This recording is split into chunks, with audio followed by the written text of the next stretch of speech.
parecida a la del mole cadera.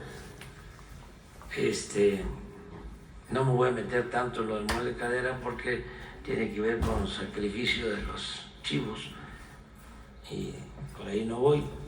Nada más decirles que, por ejemplo, la feijoada, que es frijol con puerco, básicamente. Nada más que en Brasil le ponen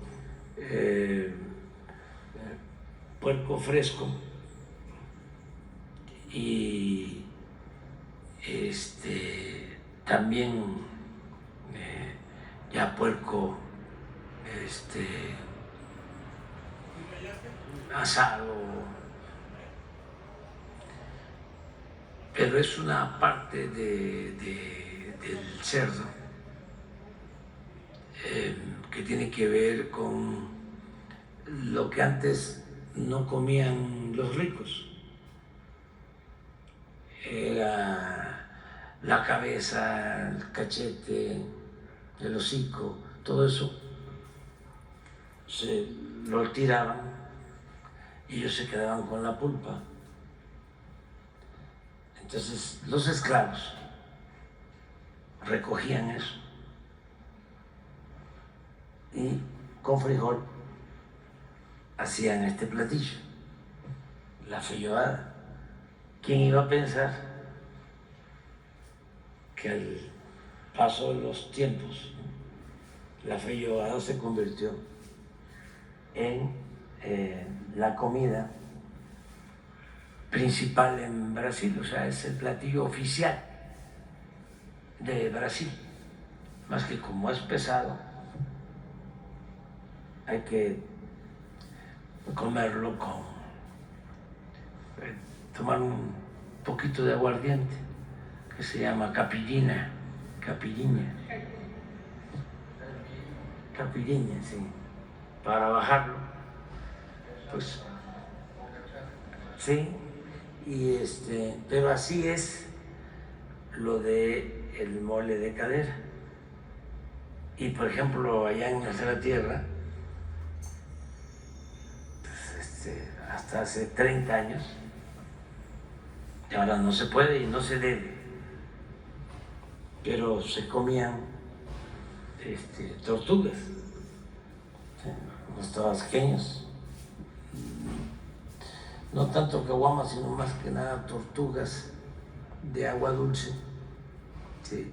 Y habían todas las variedades de quelonio, un chiquito ahí, se llama pochitoque, la más grande, mojina, otra icotea, otra de la prehistoria, guau, otro chiquihuao, y así. Entonces, en la Semana Santa, que no se podía comer carne, se tenía que comer pescado o tortuga. Ya eso ya no se hace, no se debe de hacer. Y también el huevo de tortuga, como el huevo de caguama, que hasta aquí en Tepito vendían los huevos de caguama, y para qué les digo cómo los vendían, pensando que estaban relacionados con la virilidad,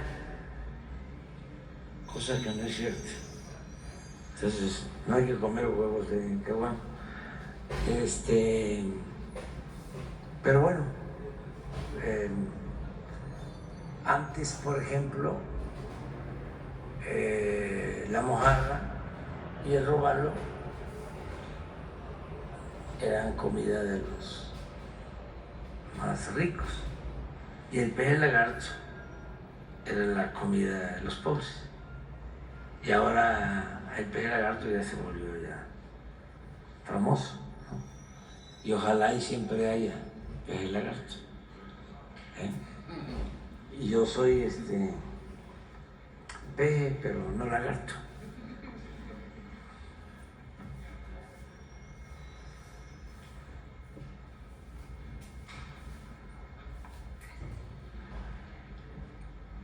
Muy buenos días, señor presidente. Janet Galindo, de Grupo Transmedia La Chispa, Campeche, Tabasco, Yucatán, Quintana Roo, Petrolera, Veracruz, Puebla, Ciudad de México. Y buenos días a los presentes también. Señor presidente, atendiendo las denuncias que el pueblo trabajador hizo llegar a Grupo Transmedia La Chispa sobre las injusticias, corrupción y fraudes cometidos contra el mismo gremio de petroleros en las pasadas elecciones de secciones y del aldazo que prepara Ricardo Aldana para agosto, adelantando las elecciones para elegir a quien lo va a relevar, sea hombre o mujer. Usted nos dijo hace unas semanas que iba a solicitar al secretario del Trabajo un informe y que le pediría dar un seguimiento a estas elecciones que se llevaron a cabo de las diferentes secciones petroleras para que fueran democráticas. Señor presidente, revelan que se tienen pruebas que Ricardo Aldana es trabajador de confianza al servicio de Petróleos Mexicanos. No es socio sindicalizado. Sin embargo, la corrupción que todavía existe hacen creer que el convenio sindicato-empresa, donde se le da trato a los sindicalizados, le otorgan el derecho de dirigir el sindicato petrolero. Dicho convenio es exclusivamente para que Pemex le trate de sindicalizado, pero el ejercicio dentro del sindicato no es uno de ellos. Esto es clara injerencia del patrón en la vida interna del sindicato que la propia autoridad laboral respalda. Esto es corrupción. Sin que usted intervenga en la vida interna del sindicato, sí se podría dar una instrucción al director general de Pemex para que la sanción de este tipo de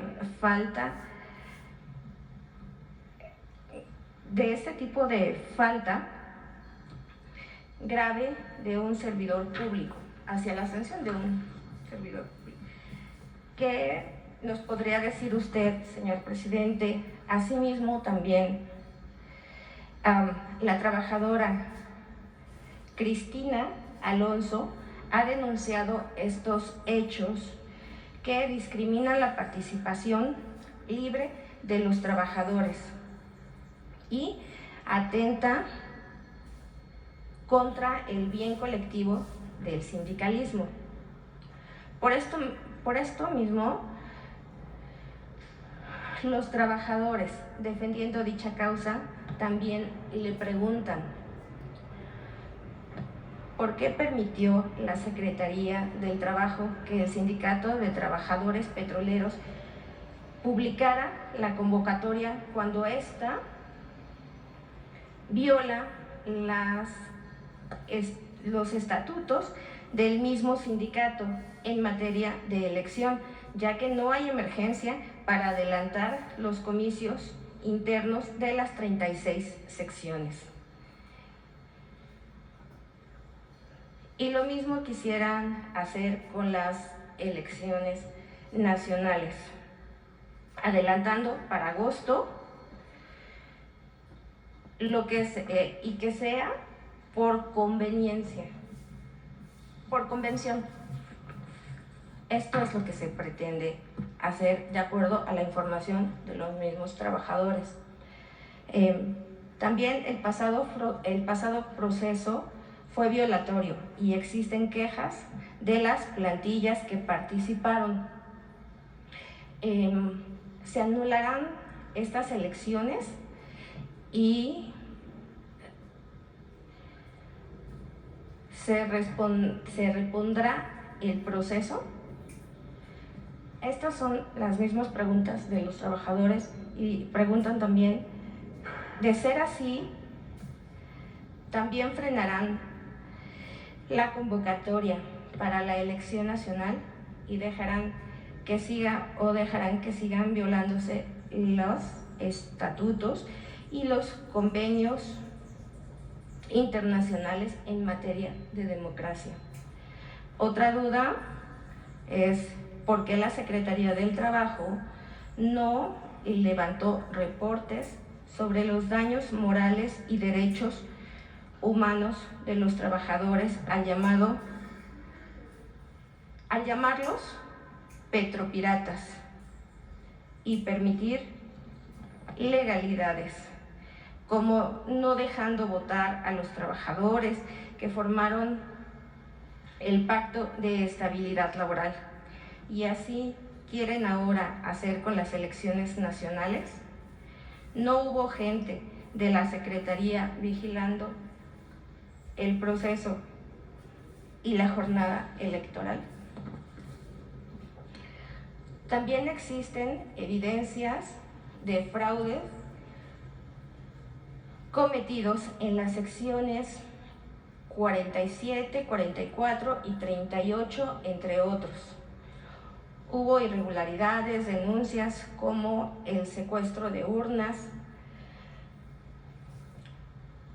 coacción al voto, acarreos, hostigamiento y amenazas laborales. Todo esto tiene el descontento a la base trabajadora, ya que la dirigencia nacional y de las secciones buscan perpetuarse en el poder. Esto es lo que han hecho llegar varias planillas de las diferentes secciones, han hecho llegar a Grupo Transmedia La Chispa.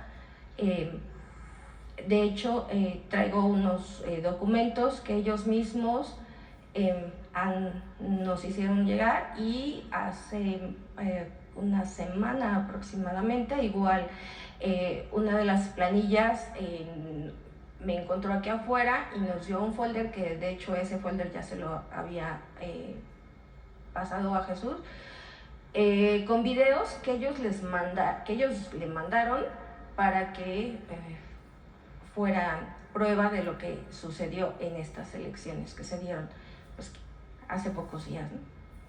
Sería eso, señor presidente, que es lo que... Si te parece, vamos a pedirle a Marat Bolaños y que venga aquí y que informe sobre las elecciones en las secciones del sindicato petrolero y que nos diga si se va a convocar a elecciones nacionales para agosto. Para agosto, las están planeando adelantar para agosto. Pero ya lanzaron la convocatoria. ¿Mande? ¿Ya lanzaron la convocatoria? Todavía. No. No se sabe. No se sabe. Bueno, pues que venga él a informar. Ok. En la próxima semana. Perfecto. Okay. Y en otro tema, señor presidente, también nos había comentado que iba a hacer la invitación a la doctora Beatriz Müller para comentarnos cómo iba todo esto de el proyecto, de todos los trabajos que ella ha estado haciendo, y también la recuperación de todo y las piezas arqueológicas que se han hecho, donde también ella ha participado alrededor del mundo.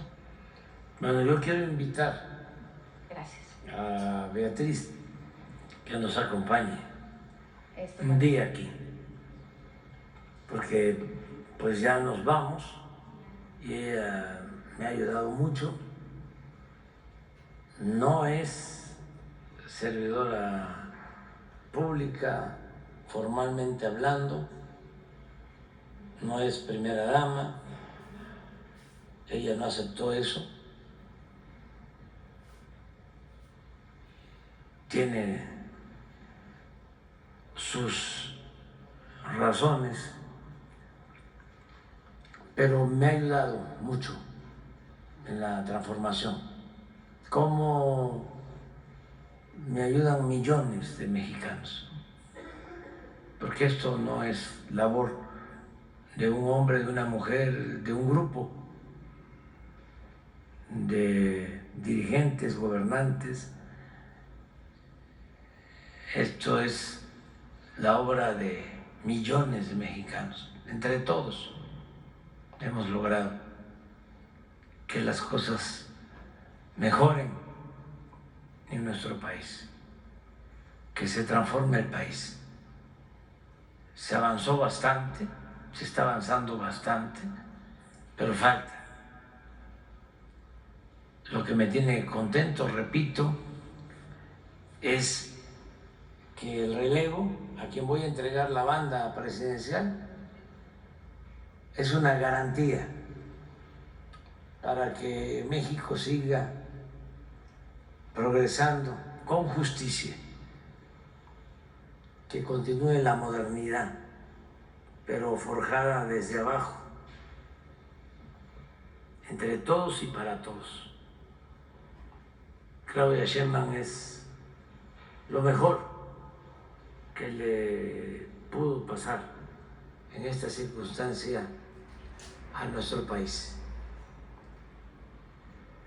Me tiene eso muy tranquilo, muy contento, y desde luego lo que más contento me tiene es el despertar del pueblo de México. Es algo único, mundial. No visto.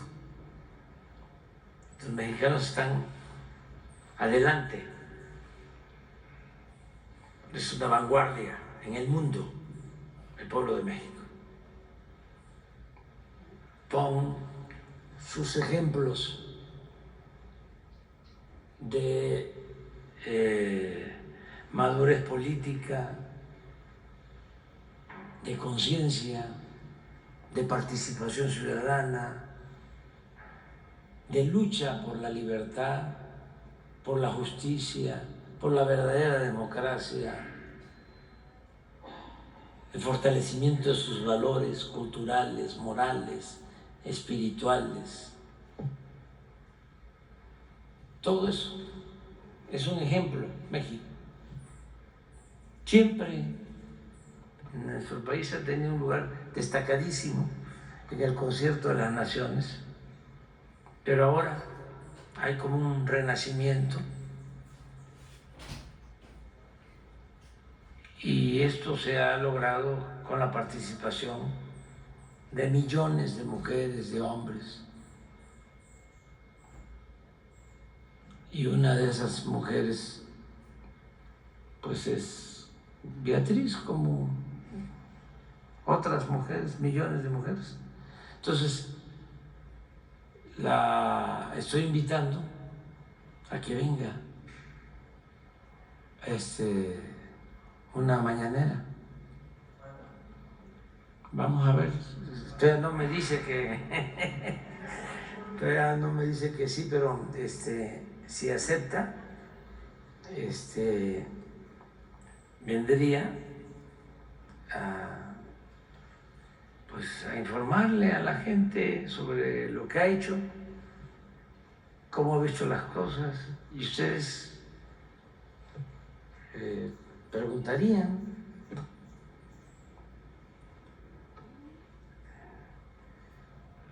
Pero más adelante, todavía nos quedan 2 meses exactos.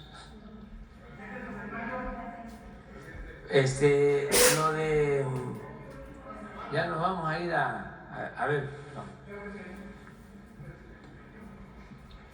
Hace 2 décadas, el dirigente de un partido político en esta ciudad, que se encuentra a su derecha, nos respondía en la 15:30 en un espacio radiofónico y en Liberal acerca de lo que significaba para usted, ahora que habló de Santa Fe, el proceso del Encino, y nos decía, ese predio quedará en el patrimonio de los mexicanos. Le pregunto a usted, señor presidente, hace 20 años cuando se fraguaba el primer golpe de Estado contra el teniente coronel Hugo Chávez Frías, ¿qué significó a usted, señor presidente, que José Luis Santiago Vasconcelos estuviera cerca de su casa en Copilco con una orden de aprehensión para detenerlo ante el proceso de desafuero? Y quisiera, aprovechando que hoy se habló de Chapultepec y Santa Fe como un actor importante de ese proceso, ¿cómo respondió a esa condición como primer planteamiento, señor presidente, y sobre todo por quien lo acompaña de mano derecha hoy? Bueno, pues decir que Martí es un amigo, compañero, hermano de lucha de muchos años, es un hombre preparado. Martí tiene muy buena cultura política, es escritor, es buen expositor, es un cuadro, como se dice en política, y es una gente con principios, es una gente honesta. El primer presidente de Morena. ¿Cuándo se fundó Morena? Como partido en 2012, como movimiento en 2011. Pues fíjense, Morena se fundó en 2012, él fue su primer presidente. Y ahora estamos en el 24, hace 12 años. ¿Y quién iba a pensar que en 12 años Morena gobernara el país, la mayor parte del país, porque se tiene el gobierno federal, 24 estados, ¿no? Entre alianzas,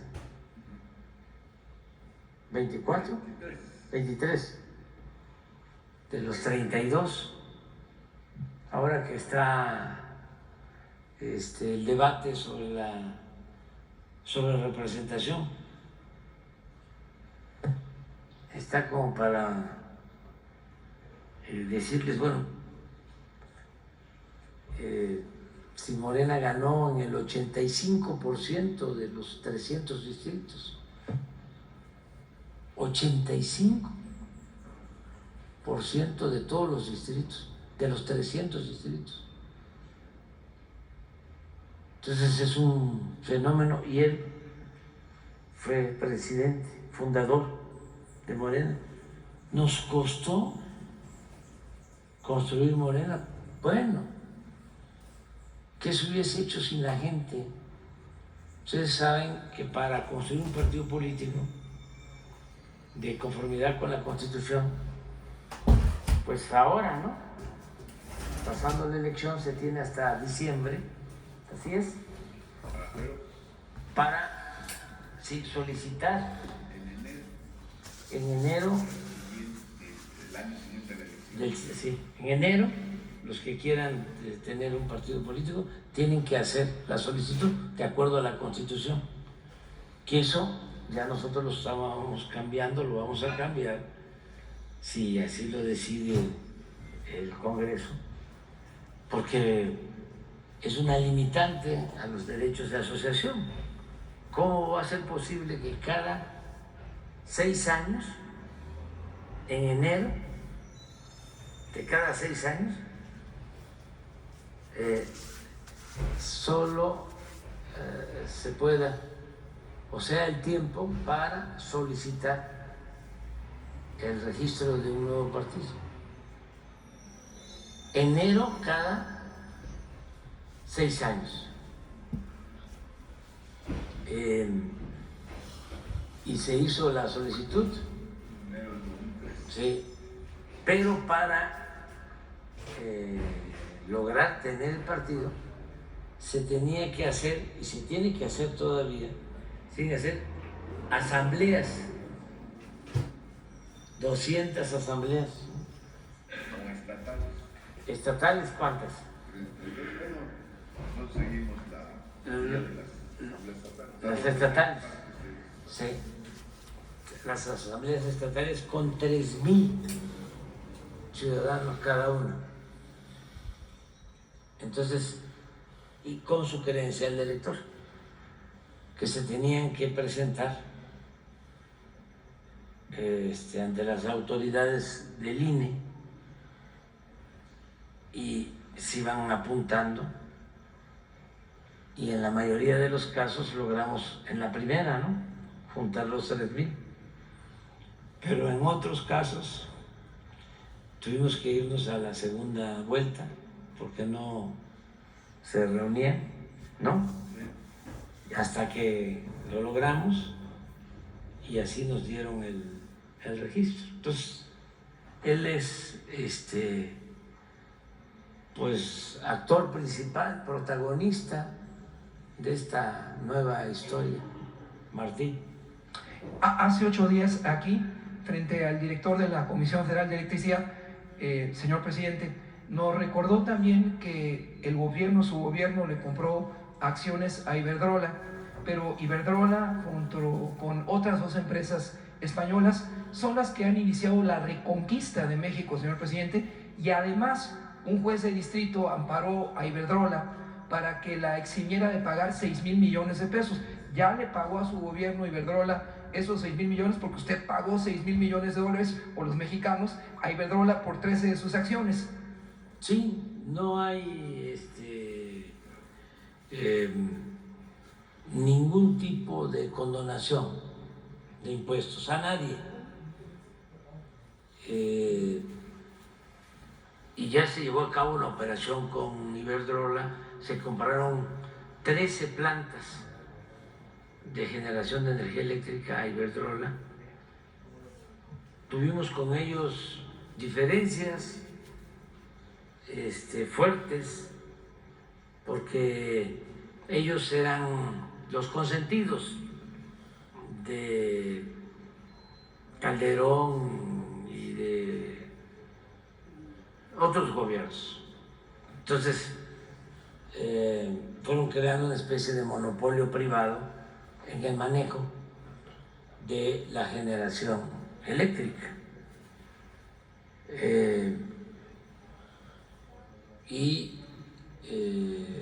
Fueron promotores de las nuevas leyes para marginar a la Comisión Federal de Electricidad y quedarse las empresas particulares eléctricas extranjeras con todo el mercado eléctrico nacional. Fue todo un plan, privatizar la industria eléctrica. Entonces llegamos y ya paramos eso, rescatamos a la Comisión Federal de Electricidad. Sin embargo, dejaron una legislación que limita el desarrollo de la Comisión Federal de Electricidad, porque obliga a la Comisión Federal a una competencia desleal, porque las leyes que se autorizaron, se aprobaron en el periodo neoliberal, y los organismos para hacer valer esas leyes, pues tienen en el fondo el propósito de favorecer a las empresas particulares, privadas, en contra de las empresas públicas. Aún con todo y eso, sacamos adelante ya la Comisión Federal de Electricidad. Entonces teníamos un problema con Iberdrola de este tipo, del llamado autoabasto. Por ejemplo, una empresa decía yo voy a poner una planta generadora de energía y se le daba el permiso, pero esa empresa simulaba tener 1,000 socios, ¿sí? Y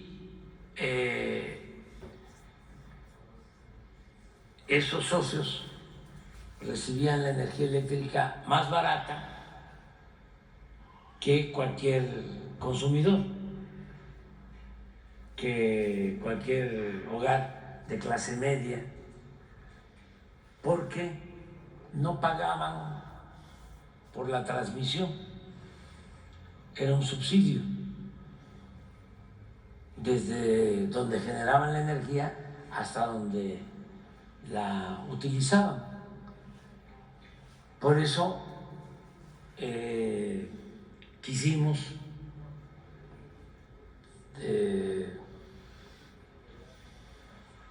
elaborar una nueva ley eléctrica. Se aprobó la ley eléctrica, pero defendiendo a las empresas privadas extranjeras, la Suprema Corte canceló la ley eléctrica que yo propuse.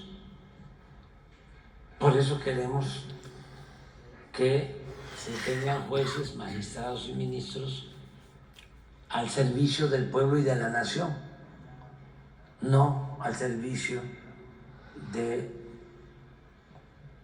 las empresas extranjeras y de particulares.